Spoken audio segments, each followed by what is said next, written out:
68 లక్షల కిలోల నెయ్యి అని చెప్పే ఒక కల్తీ నెయ్యిని వాడారు. దీని మీద ఫస్ట్ ఇది ఎలా బయటకు వచ్చింది? గవర్నమెంట్ ఫామ్ అయిన కొత్తలో గౌరవ ముఖ్యమంత్రి గారు ఎన్డీఏ మీటింగ్ మమ్మల్ని అందరినీ పిలిచి కండక్ట్ చేసినప్పుడు ఆ రోజు ఒక నేషనల్ డైరీ డెవలప్మెంట్ బోర్డు చేసిన రిపోర్ట్ని చదివారు. వీళ్ళు గత పాలనలో ఇది కూడా జరిగింది అనేది టీటీడీ బోర్డు వారి పాలక మండలి చేసిన ఇది కూడా జరిగింది అనేది తెలియజేశారు. అంతే, అక్కడితో అయిపోయింది అధ్యక్ష. దాన్ని అంతకు మించి ముందుకు తీసుకెళ్ళాలి లేదంటే నేను అది విని నాకేమనిపించిందంటే అది ఇలాంటివి కూడా జరిగినాయా? ఎందుకంటే ఆల్రెడీ గతంలో తిరుపతికి తిరుమలకి పైకంత వెళ్ళినప్పుడు కొంత స్థానికంగా కొంత ఉన్న చెప్పింది, తిరుమలలో చెప్పింది ఇవన్నీ కోరిలేట్ చేసుకొని కొంత ఆ ప్రసాదం కూడా క్వాలిటీ లేదని ఎలా చేశారు ఏంటో అనుకున్నాం. కానీ ఒక గబుక్కుని ఒకళ్ళ బ్లేమ్ చేయడం అనేది చాలా ఆలోచించి మాట్లాడతాం. ముఖ్యంగా పబ్లిక్ లైఫ్లో ఉన్నాం కానీ బాధ్యతగా ఉన్నాయి మా పొజిషన్లో. అలాంటిది అసలు ఈ నెయ్యిలో కల్తీ జరగలేదు ఇవన్నీ వాళ్ళు మాట్లాడుతుంటే దాని మీద చాలా కంప్లీట్ వివరణ ఇవ్వాల్సిన అవసరం ఉంది అనిపించింది అధ్యక్ష. ముఖ్యంగా గత ప్రభుత్వ పాలనలో ఉన్నప్పుడు ఎక్కడా కూడా దేవాలయాల మీద దాడులు జరిగిన ఇంకోటి జరిగిన ఎక్కడా కూడా మేము దోషుల్ని పట్టుకోండి అని చెప్తా వచ్చాం తప్ప ఎక్కడా కూడా మీరు చేయించారని కానీ మీరు ఉన్నారని కానీ ఎక్కడ ఎందుకంటే తక్కువ అలా కూర్చోబెట్టి ఎలా పడితే అలా మాట్లాడటానికి బాధ్యత ఉంటాం కాబట్టి అలా మాట్లాడలేము. అలాగే ఇది కూడా గౌరవ ముఖ్యమంత్రి గారు రోజు ఎన్డీఏ సభలో చెప్పినప్పుడు మాకు కూడా ఏమనిపించిందంటే దీన్ని ఎలాగా అడ్రస్ చేయాలో నాకైతే ఇంటికి వెళ్ళాక నాకు అర్థం కాలేదు. ఇలాగ యానిమల్ ఫ్యాక్ట్ కూడా కలిసి ఇది ఎన్డీడీబీలో వచ్చింది అని నేషనల్ డైరీ డెవలప్మెంట్ బోర్డు దాంట్లో. సో ఇవన్నీ కూర్చోబెట్టి మాట్లాడుతున్నప్పుడు నేను తర్వాత మార్నింగ్ నేను ట్వీట్ చేశాను అధ్యక్ష. దాని మీద ఎందుకు ట్వీట్ చేయాల్సి వచ్చిందంటే వరుసగా నన్ను ట్యాగ్ చేస్తే చాలా మెసేజ్లు వస్తూ ఉన్నాయంట. నా ఆఫీస్ నుంచి అన్ని పంపించేటప్పటికి నేను చూసాను ఏం జరిగిందంటే మీరు ఎవరు మాట్లాడరేంటి ఇలాంటి రిపోర్ట్ ఉన్నప్పుడు కూడా మీరు ఎవరు మాట్లాడరు ఏంటంటే అప్పుడు నా ఉద్దేశం ఏముందంటే ఇది ఈ దేవాలయాలు జరిగే ఇలాంటివన్నీ ఇవన్నీ కూర్చోబెట్టి దీనికి ఒక రక్షణ ఒక సనాతన ధర్మ రక్షణ బోర్డు లాంటివి ఉంటే బాగుంటుంది. ఎందుకంటే ఇలాంటి కూర్చోబెట్టి చాలా న్యూట్రల్గా చాలా ఆబ్జెక్టివ్గా చేయొచ్చు ఇవి అనే ఉద్దేశంతో నేను పెట్టాను అధ్యక్ష. నాకు గిల్ట్ ఎక్కడొచ్చిందంటే అరే ఇవన్నీ మనకి లాస్ట్ 2-3 ఇయర్స్ మా టెంపుల్ దగ్గర తిరుమలకి వెళ్ళినప్పుడు కూడా గౌరవ మంత్రివర్యులు మనోహర్ గారు మేము వెళ్ళినప్పుడు మా దృష్టికి చాలామంది తీసుకొచ్చారు అధ్యక్ష. మేమే 2-3 పర్యాలు మేమే మాట్లాడుకున్నాం. సో నాకు అవన్నీ గుర్తొచ్చి అరే మనకి తప్పు జరిగింది తెలిసి మనం దాన్ని సరిగ్గా తీసుకెళ్ళకపోయిన ఒక పశ్చాత్తాపంతో నేను ఒక దీక్ష చేశాను అధ్యక్ష. ఆ తర్వాత దాన్ని అందరూ అన్ని రకాలుగా తీసుకెళ్ళారు సార్ 3 పార్టీస్. అలాగే మాకు తర్వాత మొన్న గౌరవ ముఖ్యమంత్రి గారు మనకి కేశవ్ గారు మా క్యాబినెట్లో కూర్చున్నప్పుడు మా దృష్టికి తీసుకొచ్చింది అసలు ఈ నెయ్యే లేదనేది చాలా స్పష్టంగా తెలియదు. మాకేమనిపించిందంటే ఏదైనా సరే innovation is very important in life. Innovation లేకపోతే ఈ పాటికి ఒక్కొక్కరు ఒక్కొక్కలా ఇన్నోవేట్ చేస్తారు. బట్ ఈ పర్టికులర్ ఈ గత ప్రభుత్వంలో ఉన్న వ్యక్తులు వీళ్ళు అరాచకంలో ఇన్నోవేషన్ చేశారు. వీళ్ళు కల్తీలు కూడా అంటే మామూలుగా ఒక నెయ్యి కావాలంటే పాలలో నుంచే కాకుండా రసాయనాల నుంచి కూడా తీయచ్చు, మిగతా వాటి నుంచి కూడా తీయచ్చు అని చేసి చూపించారు. దానికి సంబంధించిన కంప్లీట్ ఈ సిబిఐకి ఆ రిపోర్ట్ ఇచ్చినప్పుడు ఎక్కడా కూడా నెయ్యి లేకుండా వీళ్ళు నెయ్యి తయారు చేశారని స్పష్టంగా తెలియజేశారు.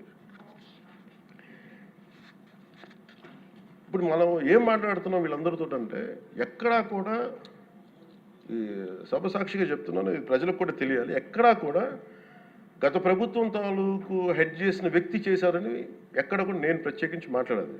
నేనేం చెప్తాను, టీటీడీ పాలక మండలి బాధ్యత ఇది. మీరు కూర్చోబెట్టి మీరు బాధ్యత తీసుకొని వాళ్ళ పార్టీ ఆ ప్రభుత్వం స్థాపించినప్పుడు వాళ్ళ నియమించిన పాలక మండలి వాళ్ళు చేసిన తప్పులకి సింపుల్ ఏం చేయాలి అధ్యక్ష, ఒక ఇంటర్వ్యూలో కూడా నన్ను అడిగితే నేనేం చెప్పానంటే, you mean to say you going to blame the person who headed the last government అంటే, my intention is not that. My intention is always to say that who did this, who are the perpetrators. A perpetrators is more or less they are the TTD board. Let them be accountable for that. ఎక్కడ కూడా నేను ఈ వ్యక్తి గురించి మేము మాట్లాడలేదు, ఎందుకంటే డైరెక్ట్గా ఇన్వాల్వ్మెంట్ ఉందని మనం చెప్పట్లేదు అది, ఎందుకంటే వాళ్ళు నియమించిన బోర్డు ఇది. కానీ వాళ్ళు ఏం చేస్తున్నారు అక్కడ కూర్చోబెట్టి, ఎక్కడా కూడా సింపుల్గా ఏం చేయాలి దీక్ష, నిజంగా నేనేం చెప్పాను ఆ ఇంటర్వ్యూలో కూడా, ఆయనే తప్పు, నాకు సంబంధం లేదు, మేము పలానా టీటీడీ బోర్డు చేసింది ఇది, ఆ టీటీడీ బోర్డు మీద మీరు నిష్పక్షపాతంగా ఒక కమిటీ వేయండి, ఆ దోషులు శిక్ష పడేలా చేయండి, వాట్ ఎవర్ దాని అవుట్కమ్ ఏముంటుందో దాన్ని బయట పెట్టండి, ఇంత సింపుల్గా తేల్చేయచ్చు. వాళ్ళు వెనకెందుకు వేసుకొస్తున్నారు నాకు ఈ రోజుకి నాకు అర్థం కాదు. ఈ రోజుకి వెనకేసుకు రావాల్సిన అవసరం లేదు. వెరీ క్లియర్ కట్ రిపోర్ట్ ఇచ్చింది. ఇందులో కంప్లీట్గా అసలు నెయ్యి లేకుండా వీళ్ళు నెయ్యి తయారు చేశారు కనుక, రసాయనాలతోటి పామ్ ఆయిల్ తోటి వీటన్నిటితో బేస్ చేసుకొని నెయ్యి లేకుండా నెయ్యి తయారు చేశారు. It's very clear cut, it's evident. ఇప్పుడు ఎందుకు ఇంత డిస్కషన్ అవుతుంది అధ్యక్ష, మనందరం కూర్చోబెట్టి ఇంత సభా సమయాన్ని ప్రజలకు ఇవ్వాల్సింది కేవలం తిరుపతి లడ్డు గురించి ఎందుకు మాట్లాడాల్సి వస్తుందంటే, వాళ్ళు నిజంగా కనుక ఉప్పేసుకుని ఉంటే కల్తీ జరిగింది, దానికి తగ్గ లా ఏం కోర్స్ యాక్షన్ ఏం తీసుకోవాలో తీసేసుకుని అయిపోతుంటే, దానికి ఎవరైతే పర్పెట్రేటర్స్ ఉన్నారో వాళ్ళకి ఆ శిక్షగా వెళ్ళిపోతారు. అలా కాకుండా అసలు ఆ నెయ్యిలో కల్తీ లేదు, యానిమల్ ఫ్యాట్ లేదు, రిపోర్ట్ ఇచ్చిన తర్వాత ఇవన్నీ. అందుకని ఈ సభ ఈరోజు ఇంతమంది మాట్లాడాల్సి వస్తుంది అధ్యక్ష. మాకు ఏమనిపించిందంటే అధ్యక్ష, దీన్ని క్యాబినెట్ మీటింగ్లో మా దృష్టికి తీసుకొచ్చింది మీకు తెలియజేస్తున్నాను మీ ద్వారా ప్రజలకి. సిబిఐ నేతృత్వంలోని ఈ స్పెషల్ ఇన్వెస్టిగేషన్ టీం ఆ నెయ్యి తయారీకి 1 లీటర్ పాలు కూడా వినియోగించలేదని చెప్పి చాలా ఖచ్చితంగా తేల్చింది. ఆ పామాయిల్లో రసాయనాలు కలిపి తయారు చేసినట్టు చెప్పింది. ఆ ఇతర రసాయనాలు ఏ మూలకాల నుంచి తయారయ్యాయో నిర్ధారణ చేసే సాంకేతికత, దానికి సంబంధించిన టెక్నాలజీ ఆ పర్టికులర్ మా వద్ద లేదనేది ఆ సిట్ తేల్చేసింది. ఈ కేసులో 36 మందిని నిందితులుగా తేల్చింది. శ్రీవారి ప్రసాదాన్ని అపవిత్రం చేసేందుకు ఒక ప్రణాళిక, ఒక ప్లాన్ ప్రకారం కుట్ర జరిగిందన్నట్టు సిట్ తెలియజేసింది. అలాగే దీనికి ముందు ఏం జరిగిందని చూస్తే, తమకి నచ్చిన సంస్థలకి నెయ్యి సరఫరా కాంట్రాక్టులు కట్టబెట్టేందుకు ఒక ప్రణాళిక ప్రకారం టెండర్ నిబంధనలు సవరించారు. నెయ్యి సరఫరాకి సంస్థకి ఉండాల్సిన కనీస వార్షిక టర్నోవర్ 250 కోట్ల నుంచి 150 కోట్లకు తగ్గించారు. రోజుకి 4 లక్షల లీటర్ల పాలు సేకరించాలన్న నిబంధనని తొలగించారు. డైరీ రంగంలో 3 ఏళ్ల అనుభవం ఉండాలన్న నియమాన్ని ఏడాది కుదించారు. రోజుకి 12 టన్నుల వెన్నెయ్య తేయాలన్న నిబంధనను కూడా 8 టన్నులుగా మార్చేశారు. అంటే ఒకరికి నెయ్యి కాంట్రాక్ట్ ఇవ్వాలంటే ఇన్ని నిబంధనల్ని తూట్లు పడిచారు. అది చేసిన తర్వాత మళ్ళీ సవరణ అనంతరం వీళ్ళు ఎంపిక చేసిన సంస్థలు 20-23 మధ్య నెయ్యి సరఫరా చేశాయి. నెయ్యి సరఫరా చేసిన సంస్థకు అందుకు కావాల్సిన కనీస అర్హతలు లేవని సిట్ ఛార్జ్ షీట్లో ఉంది. వీరు నెయ్యి సరఫరాకి ఎంచుకున్న ఆ సంస్థలు బోలేబాబా అని కానీ దానికి అనుబంధ సంస్థలు మాల్గంగా, వైష్ణవి డైరీలు 1 లీటర్ కూడా నెయ్యిని పాల నుంచి తయారు చేయాలని స్పష్టంగా చెప్పారు. ఇది 1924 మధ్య 11 కోట్ల మంది భక్తులను శ్రీవారిని దర్శించుకుంటే ఆ కాలంలో మొత్తం 48 కోట్ల లడ్డు ప్రసాదాలు విక్రయం జరిగింది. దాంట్లో సుమారు 20 కోట్ల లడ్డూలు నకిలీ నెయ్యితో తయారయ్యాయని చెప్పి టీటీడీ రికార్డ్స్ తెలియజేస్తాం. ఆ 11 కోట్ల మందికి రసాయనాలతో నిండిన మన లడ్డూలను పంపించారు. అలాగే ఇందులో 1,00,000 లడ్డూలు కూడా అయోధ్య రామ మందిర ప్రారంభోత్సవానికి పంపిణీ చేశారు. నేను మొన్న మన క్యాబినెట్లో మన గౌరవ ముఖ్యమంత్రి గారు మేమందరం కూర్చొని మాట్లాడుతున్నప్పుడు నాకు పర్సనల్గా మెసేజ్లు ఏంటంటే, అమరావతి మన ఈ అయోధ్యకి పంపిన లడ్డూలు ఈ లడ్డూలు కాదు, ఇవి వేరే లడ్డూలు. అలా ఎలా తేడా చెప్తారు వీళ్ళు? దానికోసం ప్రత్యేకంగా అంటే అక్కడ నిబంధనలు ఎక్కడా కూడా మీరు నెయ్యి మేము పలానోళ్ళు కొన్నారు మాకు డీటెయిల్స్ ఇస్తూ ఉన్నారు. నేను ఆ సభాముఖంగా ఎందుకు వాళ్ళకి పేర్లు ప్రస్తావించారు, అది చెప్పిన వ్యక్తులు కానీ వీళ్ళు కానీ. నేను అడిగింది ఏంటంటే, ఓకే మీకు దాని మీద ఆధారాలు ఏమున్నాయి, మీరు ఈ లాటే పంపించారు అయోధ్యకి అనేది మీకు ఏముంటాయి, ఎక్కడ ఏం లేదు, అన్ని గాల్లో మాట్లాడుతున్నారు వీళ్ళందరూ. ఇప్పుడు మేము అడుగుతుంది ఏంటంటే, దీనికి సంబంధించి కంప్లీట్ పాలక మండలి బోర్డు, టీటీడీ పాలక మండలి board, they have to take responsibility. వాళ్ళని గత ప్రభుత్వాన్ని నడిపిన ముఖ్యుడైన వ్యక్తి వాళ్ళని వెనకేసుకొస్తున్నారంటే అందులో కూడా మీకు కూడా బాధ్యత తీసుకోవాల్సి వస్తుంది. అందుకని సభాముఖంగా మేము అందరికీ ఏం చెప్తున్నామంటే, let the law take its own course. ఎవరైతే దోషులు ఉన్నారో వాళ్ళకి శిక్ష పడాల్సిందే. మా ఉద్దేశం ఒకటే అధ్యక్ష, ప్రాబ్లం ఎక్కడ ఉంది అంటే ఇందులో మనందరం కూడా ఇందాక మన గౌరవ సభ్యులు మాట్లాడతా, నెల్లూరుకు సంబంధించి సోమిరెడ్డి గారు మాట్లాడతా దర్గా కానీ మన కసుమూరు దర్గా గురించి వీటన్నిటి మాట్లాడుతూ ఉంటే, బేసిక్గా నేను కూడా నెల్లూరులో పెరిగాను కాబట్టి నేను అర్థం చేసుకోగలను. అది ఎక్కడా కూడా వేరే మతాలను కించపరచడం అనేది తెలియదు అది ఈ దేశం. అందుకే ఈ దేశం ఇలా ఉండేది కాదు. అలాంటి దేశం సాంప్రదాయాలని వీళ్ళు కూర్చోబెట్టి, కల్తీ జరిగిందంటే వెరీ సింపుల్గా ఏం చేయాలి, అడల్ట్రేషన్ జరిగింది, మేము కూర్చోబెట్టి దీన్ని కరెక్ట్ చేసుకుని మీరు కరెక్ట్ చేయండి, మేము మీకు మద్దతు ఇస్తాం, ఇంతే చెప్పాలి అధ్యక్ష. అంతేగాని దాన్ని వెనకేసి వస్తున్నారు అంటే, ఒకటి క్లియర్ కట్ రిపోర్ట్ ఉంది, అందులో నెయ్యి లేదనేది, అందులో రసాయనాలు ఉన్నాయని ఇది క్లియర్ కట్ చెప్పింది. ఈ రసాయనాల్లో ఏమున్నాయి అనేది అది పెరుమాళ్ గారికి, ఆయన కూర్చొని చేయాలండి. ఒక రిపోర్ట్ ఏమో మాకు ఎన్డీడీబీ రిపోర్ట్ ఏమో దాంట్లో ఖచ్చితంగా ఈ జంతువు సంబంధించిన అవశేషాలు ఉన్నాయి అనేది చాలా స్పష్టంగా చెప్పారు. అది ప్రాపర్ ఆథరైజ్డ్ బోర్డు. ఇప్పుడు వీళ్ళేమో కూర్చొని అది కూడా మాట్లాడలేదు. Very clear cut as on today special మన సిబిఐ ఇచ్చిన మన ఛార్జ్ షీట్ ప్రకారం ఆ నెయ్యి కాదు, ఇది పామాయిల్తో పాటు రసాయనాలు కలిపింది. దీన్ని కూర్చోబెట్టి వాళ్ళు ఇంత మాట్లాడుతున్నారంటే ఇది ఖచ్చితంగా ప్రజల మధ్యకి వెళ్ళాలి. దీని నుంచి లబ్ధి పొందేది ఏం లేదు ఇక్కడ. కానీ ఇది ఏంటంటే, ఇది ధర్మానికి సంబంధించిన విషయం అధ్యక్ష. ఇదే ఇష్యూ కనుక, ఇదే సమస్య కనుక ఏ ఒక్క మతానికి జరుగుంటే, హిందూ ధర్మానికి కాకుండా, వెంకటేశ్వర స్వామి వారికి కాకుండా ఇంక ఎవరికి జరిగినా కానీ ఈ దేశం గగ్గులైపోయింది, ప్రపంచం అంతా గగ్గులు పెట్టేసేవాడు. సమస్య ఏముందంటే, ఇది మన ప్రతి ఒక్క హిందూ కూడా ఆలోచించాల్సింది.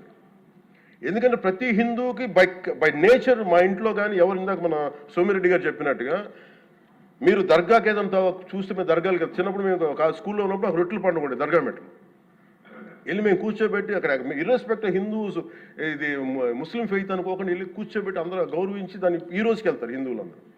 సో ఈ దేశ మూల సంస్కృతి మన ఇస్లాంని గౌరవించేది, క్రిస్టియానిటీని గౌరవించేది, సకల మతాల్ని గౌరవించేది. అలాంటిది హిందూ ధర్మానికి సంబంధించిన 7 కొండల వాడు కలియుగ వెంకటేశ్వరుడు. కలియుగ వెంకటేశ్వరుడు దైవం అనడానికి చాలా క్లియర్ కట్గా ఉంది అది. ఎందుకంటే కలియుగంలో జరిగింది ఆయనే, దీనికి ఆధార పురుషుడు, ఆయన మూల పురుషుడు. అలాంటి ఆయనకి పెట్టే ప్రసాదానికి ఇంత అపవిత్రం చేసిన తర్వాత వీళ్ళు ఏమి కూర్చొని దాన్ని తప్పు లేకుండా లేదన్నట్టుగా మాట్లాడుతుంటే వీళ్ళకి నాకు ఏం మాట్లాడాలో తెలియదు. దీనికి ఒక్కటి కూడా ప్రజలకు తెలియజేయాల్సింది ఏంటంటే అధ్యక్ష, ఇదే వేరే ఇస్లాంకి జరిగిన, క్రిస్టియానిటీకి జరిగిన, జీసస్ క్రైస్ట్కి జరిగిన, మహమ్మద్ ప్రవక్తకి జరిగిన, అల్లాకి జరిగిన ఇలా ఉండేది కదా అధ్యక్ష. వాళ్ళు ఆ రోజు మన కౌన్సిల్లో కూడా అలా పటాలు తీసుకొచ్చేవాళ్ళు, వేరే ఏ దేవత అయితే. బికాజ్ ఇది హిందువులు కాబట్టి, వీళ్ళ కులాలతో ముక్కలుగా అయిపోయి ఉంటారు కాబట్టి, హిందువులు తమ మతాలను ఎడాపెడా వీళ్ళు జోకులు వేసుకోగలరు కాబట్టి దీనికి సీరియస్నెస్ లేదు అధ్యక్ష. Before blaming anybody else, every Hindu has to take a responsibility for this, every Hindu. ఎందుకంటే మన ఇస్లాంని మనం ఎందుకంత కూర్చోబెట్టేంత వాళ్ళు గౌరవించే విధానం చూస్తే నిజంగా మరే మనం హిందూ ధర్మాన్ని పాటిస్తే మనం గౌరవించుకోలేమో అనిపిస్తుంది మనకి.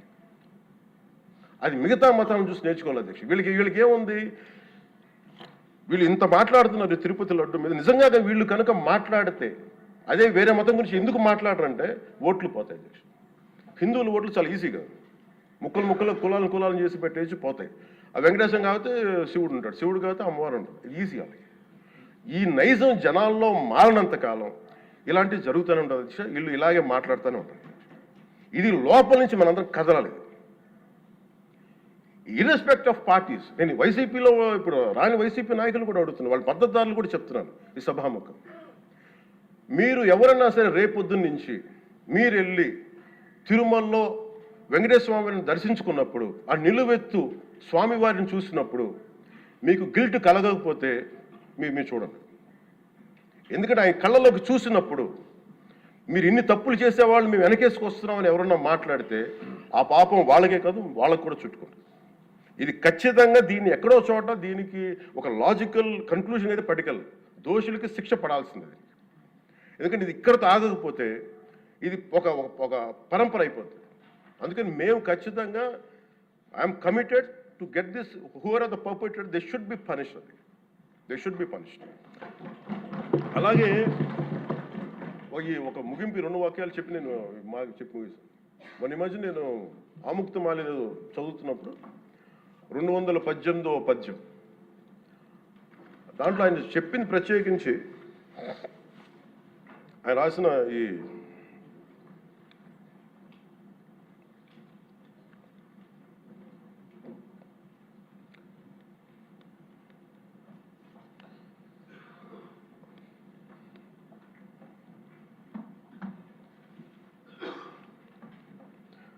అంటే దేవాలయాల మీద డబ్బుల్ని ఎలా ఉండరు అంటే రాజు రాజుకి కర్తవ్యాన్ని ఉపదేశించే పద్యం.